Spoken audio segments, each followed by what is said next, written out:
Hi, this is my game. It's called WetPup. So this is the direction screen. The objective of this game is to get the highest amount of points possible. The longer the dog stays on the screen, the more points you earn. You control the dog using the right and left arrow keys.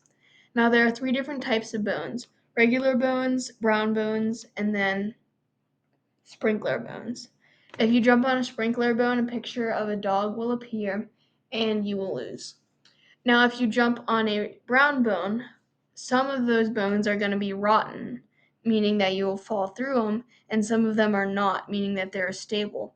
Now, the tricky part about this is that you don't know which is which, so you may or may not fall through the bone.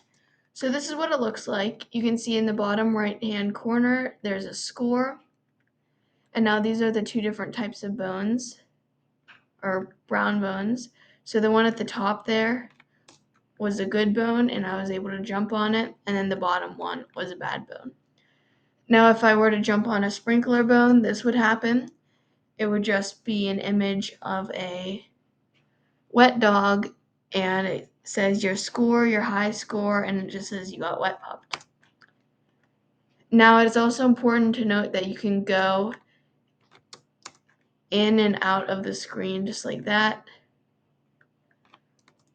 And the lower you go, the more bones will spawn at the top, and the screen also goes faster. The higher you go, the less bones spawn, and it goes slower. So this is a good brown bone. It just looks like that. And then this one over here was a bad brown bone, and I fell through it. So that is all. Thank you for listening.